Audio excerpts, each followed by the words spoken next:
Hey guys, Footy Manager TV here and welcome to episode number 5 of my Arsenal Let's Play in FM 2014. Today I've got the transfers I've made leading up to the first match of the season.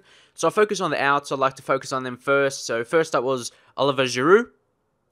For some people, apparently some people say he's good for them, but I don't know, for me he was not good at all. You probably can say he had limited chances, but when I saw him play, in the games he played, he did not finish chances. He had so many chances and he couldn't finish. He actually did okay in the Champions League, scored 6 times out of 11 appearances, 10 starting, but overall, especially, well, look at that in the league. No, that's a cup. In the league, he had 6 starting games, 6 off the bench. Like, I guess you can say I didn't give him too many chances, but in the games he did play, he didn't do anything for me. His shooting was very below par, in my view. Had so many chances he should have finished, but yeah, that was the story behind him, so we let him go for 10 million after signing Diego Costa in January of last season, which I feel is a good move. We picked him up at his release clause. If you're a big team, I would suggest that. I'll go back to if you missed the other transfers I made, these were the ins I made. Marco Verratti on loan, he's not at the club anymore, so it doesn't matter. Claudio Jakob, 10.5 million. Danilo, 14.5 million, and now his value is only 8 million, but he's always going to grow as a player. He's a younger type. Giovanni Simeone for 5.5 million. He's going to grow, hopefully be a striker in the future for me. And Diego Costa, the one in January, for 32 million at his release clause. So like I said, if you're a bigger team and you need a quality striker, if your current strikers aren't doing it, I will go for Diego Costa. He got increased, of course, in the update in January, I think. So yeah, he's a good player. I would suggest for you to pick him up at his release clause, which is 32 million. If you're a big team, of course, and he'd want to come to your team. So those were transfers of last season, in case you missed them. But yeah, there was Giroud and also Park Chu-young, of course. He's expected out, like 1.9 million. You would expect trying to get rid of him. And Matthew Flamini, he did actually okay for me last season. But again, he was getting a bit older and we signed replacements. Or not replacements, really. I signed guys before I signed him, so I had to sell him, really. And he's actually gone to Liverpool.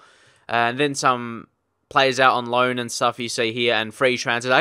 I let go heaps and heaps of players, like all those reserve players, and players that I thought did not have the expectations of being in the first team ever. So I let them go. Fabianski as well, because he actually wanted more wages than he was getting before. And like he's just going to be a backup goalkeeper, so I don't really see the point in that. So anyway, going out of those stuff, it's not really key transfers, but one key transfer is here. Szczesny to Barcelona for 24 million. They came to me, they were really requesting around that 15 million, so I did some negotiating, and I happened to really negotiate for 24 million. They came with that non-negotiable offer of 24 million, and I had to accept that. And there was one reason why I did accept that. I'll tell you that in a minute. But Francis Coquelin, again, he came back, not part of the first team plan, so I sold him to Stoke. QPR Arteta as well. Arteta's getting older, 32. He's only going to decline from here, and his contract was actually ending at the end of this season. So I thought it was ideal time because I thought in my head when it comes towards the end of the season, I probably wouldn't renew his contract and I'll just let him go for free. So I might as well get the profit on him now. And then some young players going out on loan, like Zelalem to Ajax. Hopefully get some games at Ajax in the first team, and he'll be a good player coming back next season. Might get some first team appearances then.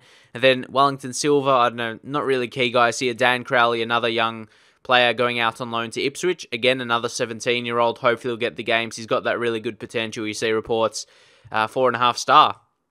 Hopefully it'll be good for us. But the ins, where people like to focus a lot, we signed this guy, Mohamed Kolic, who's a regen, for 700k. His current value is 500k. Just put him straight in the under 18s because he's only 15 still. My scout brought him to me, and he had that 4.5 star to be a world class. And when it says world class, that's like after star. Like I said, I'm pretty sure it goes like this. It goes leading player, then star, then world class. Is there better than world class? I don't know, but when it says world class, I definitely want to snap them up, especially when you can get them fairly cheap, and also especially as we need a young left back that's going to be a world class level to come in after Gibbs and Monreal, because yeah, we could get better players than them, better left backs, I believe. So that's planning for the future, definitely. He's not going to make an impact for probably 5 seasons, I reckon. But anyway, this guy was highly requested. I was kind of thinking between Doria and Belanta. Of course, you know Belanta's in a beast, but I already signed Belanta. I already used Belanta, so I felt that it's sort of unrealistic. Not unrealistic, it's more so like not as enjoyable for me. I want to use a player I haven't used before, and Doria was probably the next best in my view, if not the same level as Balanta. So yeah, he was a good signing. You know, we need a good young centre-back that can come in. You can see that star potential and leading currently. His improvement on pace, which is really good. He's actually... I'm not sure if this is just me, but didn't he used to have crap pace in like FIFA... Or not FIFA, sorry. Well, in FIFA, yes, as well. In Football Manager 2013. Wasn't his pace really slow? I don't know. Maybe it would have been someone else. But I remember... I think it was Doria. It had to be because I knew. I remember his name, but I didn't sign him because his pace was low. But now he's so quick.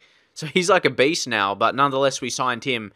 A really good centre-back. I'm sure we'll be happy with that. And also, with letting a couple goalkeepers go, the guy we had on loan is gone back, of course, and letting go of Fabianski, we signed a good young prospect. I searched for one with a bit of high potential. And this was the best, most realistic and cheap. I didn't want to spend too much for a backup, of course, but it'll be good for the future. Lupas, he's from Greece, I believe. Is that Greece? Yep, he's from Greece. I'm not sure how to say his first name. What's that? Odysseus. But yeah, nonetheless, he's going to be the backup for now. His handling's already 16. And there's one question I want to ask you, because I'm not sure how to do this myself. His one-on-ones is 6. Of course, you want that to be improved. But how do you improve that specifically? You go to specific attribute, but there's only handling in terms of the main 3 in my view. Like I think of reflexes, one-on-ones, and handling. They're the most technical ones for a goalkeeper in terms of making a save, like one-on-one or something, I don't know. But there's only handling out of those. There's no one-on-ones or free reflexes. So what do you think I should do? That's why I just went to individual role and did goalkeeper, because then it covers the main attributes. So leave your thoughts if there's any other way to improve the one-on-ones. So yeah, it'll be good to get your feedback for that. But he has good determination. That's fantastic. But yeah, he's the backup. Of course, the next guy you're going to see very soon is going to be there. And you see here... 10 million for a player from Bournemouth. You wouldn't think that would be normal, but this guy has got so high potential. Roberto McGuinness. He's another world-class player. You can see potentially becoming world-class. I was kind of hesitant, but I had the money there, and he's going to be a world-class centre mid. He's going to be so good, especially defensively. Look at those attributes for a 16-year-old. You might say I overpaid, but I really have high hopes for him to be a world-class player in the future. So hopefully he can develop into a good player considering the fee we paid for him. Then Sebastian Rode, who we did sign on a free transfer, which kind of led me to sell Flamini because they're really similar types, and he comes in on a free worth 5.5 million, and his reports is a leading player, and he can improve significantly. Not bad ratings there for a free player, sign on a free, so that's pretty good. But here, the next guy, this is basically why I accepted the offer for Szczesny, because Ter Stegen, he's got like 4 names. Marc-Andre Ter Stegen.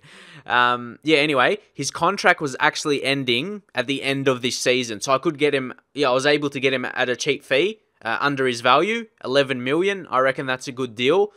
11 million for Ter Stegen, one of the best young keepers in the game, every day of the week for mine.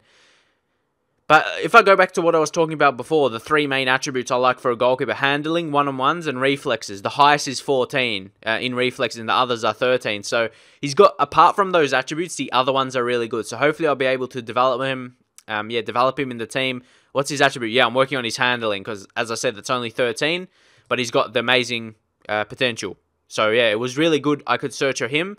Because I actually searched for him before I accepted Szczesny. I wanted to make sure there's a good player I could get, and for 13 million cheaper. Like, if you think about it in that way, Ter Stegen, 13 million cheaper than Szczesny, I reckon that's a good deal. And then we just made a signing of Oriol Romeu to really... He was kind of the more replacement for Arteta, really, but he'd be a good anchor man. That's what I felt I need. Like... Flamini going as well. He can replace him. You just got to make sure you have the right guy in there. Because Jakob, of course, Jakob is probably the first choice. He's improved as well. He's gone up to 17 marking. He's going to be the starting anchor man. But Ramu can be the backup, and he can play a deep line playmaker or even as a centre-back as well, as I thought we needed an additional centre-back. And if I go to my reserve squad or under 21s, I've really let go of heaps of players. You can see it's really short here. Giroud, I'm still looking to sell. Diaby as well, but no one seems to be interested in Diaby. He's been injured for ages, so I would imagine he'll have a really high injury proneness in the game. And also, probably the most interesting guy here for mine, or one of the most interesting, is Hector Bellerin. He's really at that close stage. you could almost think to let him go, but he could be a good player for the first team as well, like attacking right back. He's got that 2.5 star potential ability, but he's still leading in a Premier League. That's leading potential is good. So yeah, we got him. He gets forward whenever possible, so he can be attacking threat at least. Defensively, he needs to be worked on. I might send him out on loan again, I don't know. But Chuba Akpom, he had a successful season out on loan last season. I just want to keep one striker there in case he comes in. And we've got Simeone in the first team. But I'll leave Chuba Akpom there for now because, yeah, don't forget, we have amazing training facilities and coaches as well. And on that, I'll go to, where are we? Affiliated clubs. I was able to pick up, where are we?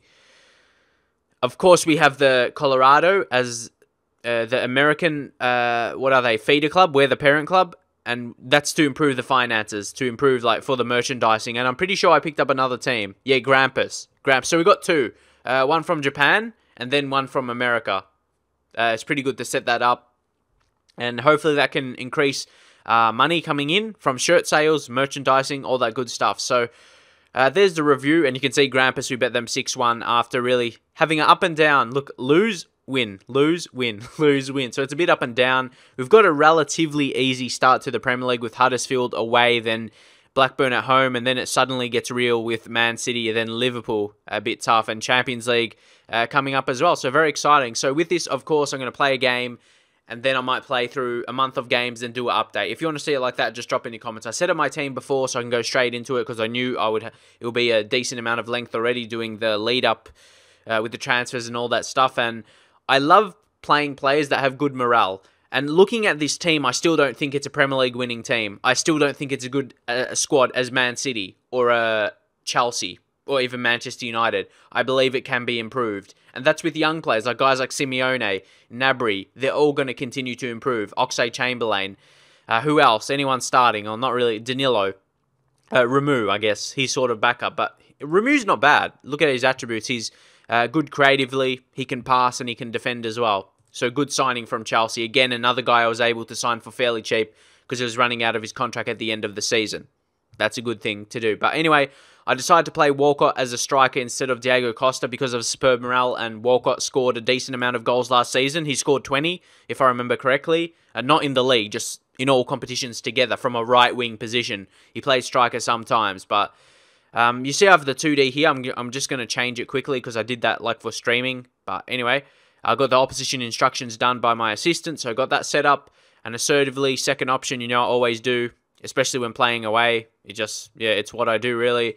But here we'll go back, at least for doing on YouTube. I'll do it on close on the 3D stuff. I just do it on 2D for streaming because it's better viewing and it may not lag as much or something. But anyway, yeah, I'll leave my link for Twitch as well. Go follow because I'll be streaming most days. Hopefully, anyway, I'll be doing my Australian save, which I'm really enjoying at the minute. Melbourne victory.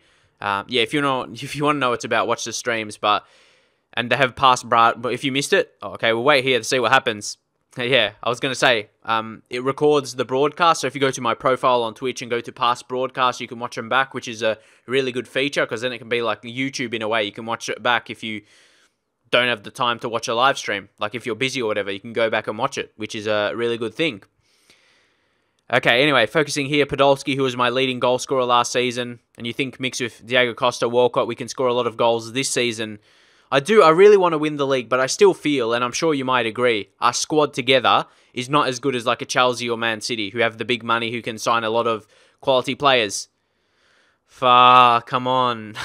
Can't be conceding these chances. But it is early season. And yeah, leave in your comments. How do you feel I could improve the team? Of course, I've bought some players. I bought Diego Costa. I bought some other players this season. Couple regents to build for the future. Defend this. Okay, good defending. I was scared I would concede. I could still concede though. This is not it's not a comfortable start really. We're trying to control the game. I'm going to move to attacking actually. Maybe just go on a force. Okay, here, right away. Ozil. Goal. That's better. Come on.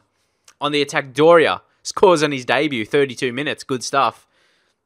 Yeah, like I said, yeah, that's a bit better. Ozil, dangerous corner as well.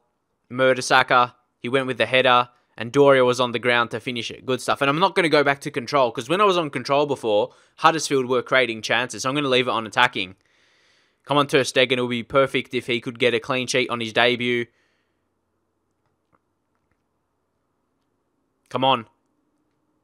Win the ball back. Oh, good sliding tackle, Jakob. That's why I signed him. Walcott this time. 2-0. 2-0. But now I feel will be responsible to go to control, and hopefully my players can just build a bit of confidence from that and control the game.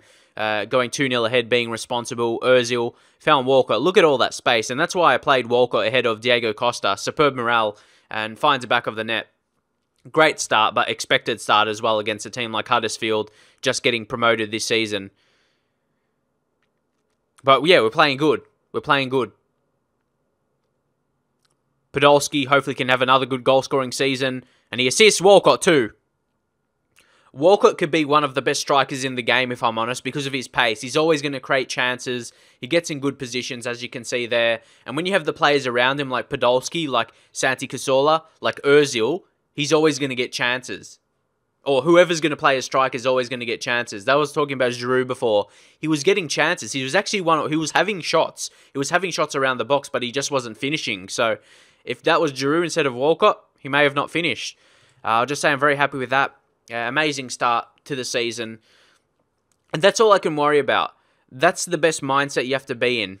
When you're playing a season like this, and you're an Arsenal that's probably just expected to qualify for Champions League, but not really expected to win the league, the expectations from like a Chelsea or Man City, you just got to focus on yourself. You can't really worry like, oh, how am I going to beat Manchester City or something? Just focus on winning the games. That's what I'm going to try and do anyway.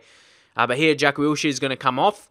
We're going to be a bit more responsible defensively, bringing on Oriol Ramu, a good defensive player. Ozil, it's time to bring... Okay, what should I do here?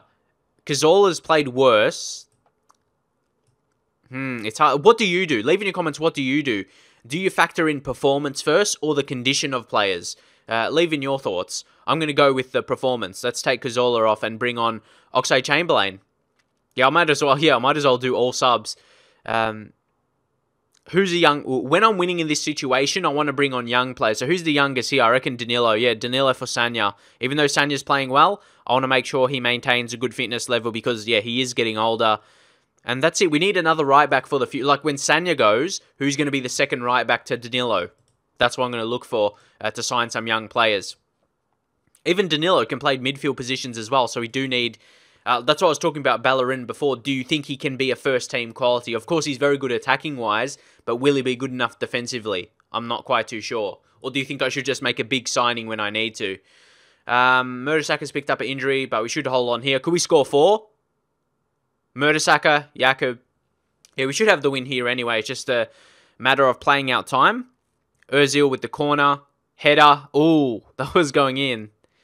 But yeah, we should hold on here. Only 2 minutes of the extra time. Oh, we could actually score here. Usually the highlight at the end of the game, it's only when there's like 30 seconds left or something. So we could actually score again with a minute left. Walcott could get his hat-trick potentially. Ozil. Oh, nice ball for Jakob. Oxlade-Chamberlain. Ozil. Oh, he couldn't get past. Maybe we won't score. Or maybe they'll score. Maynard. Nah. Ter Stegen, good save. He's had a good performance in his first game. Don't forget, it's the first game for a younger goalkeeper. He's very young for a goalkeeper. So he can continue to grow, but it's good. Like I said, clean sheet in the first game for a keeper. As I said, a younger keeper. It's fantastic. Winning 3-0. A great start to the season. Fantastic start. And yeah, Walcott was easily the best player. Shortly followed by Mesut Ozil. Again, the assist king. And it's amazing stuff. So we can hold on to that very good morale. We dominate possession, dominate shots. With that, we deserve to win. And actually, Man City, that's what I mean. Just focus on yourself. Don't worry about the games against bigger teams. Because what I noticed in Football Manager, bigger teams like Man City, Chelsea, they will drop points throughout a season. They will get unexpected points dropped. Like you see there, Man City already. But there is one thing to be concerned about.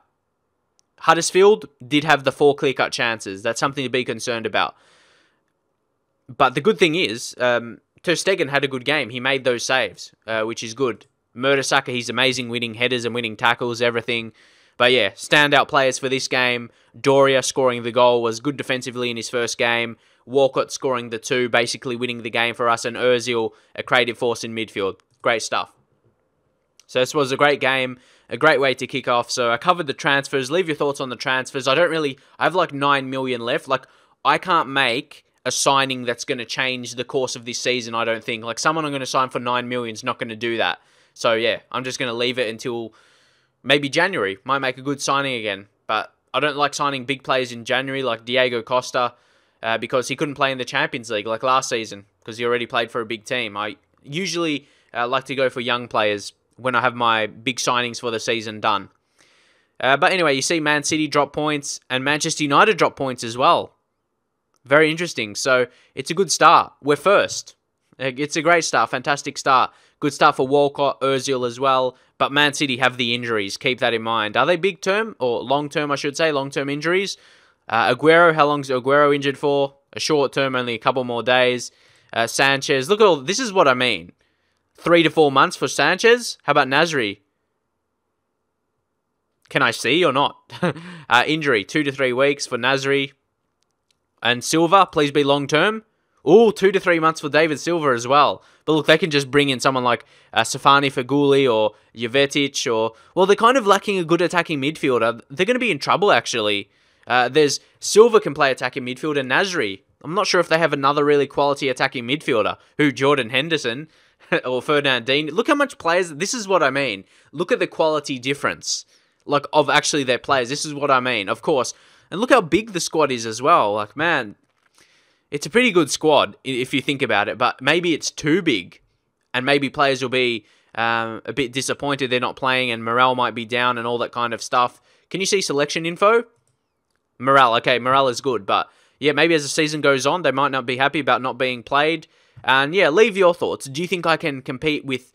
Or do you think I should just go with the way I'm going? Have a shorter squad to Man City, but try and work on the squad happiness and the squad harmony and get the team playing well as a team, if that makes sense. Like, just playing well as a unit and not signing all these players like Manchester United, or Manchester City. I was almost going to, yeah, I was going to talk about Manchester City like I just showed you there. Maybe it may not be as good because then when your teammates, they take a while to gel. If you're changing the team all the time, it's not going to be good. It's not going to be good. I want to settle with a team for a while, not making too many changes, just making squad improvements every season, bringing through young talent, whether it be through the youth academy in our own intake or getting some youngsters, like poaching youngsters like Arsenal do in real life as well. It's just, yeah, that's probably the best way for Arsenal, but not sell them. I want to keep them and not sell them like they do in real life. Like I was talking about Nasri, like Fabregas now, Alex Song, the list can go on, Van Persie. But anyway, hopefully you like the direction I'm going in with Arsenal. And hopefully I'll see you soon in the next episode, playing through some more games. And hopefully we can continue winning some games in the Premier League. And I'll see you guys next time.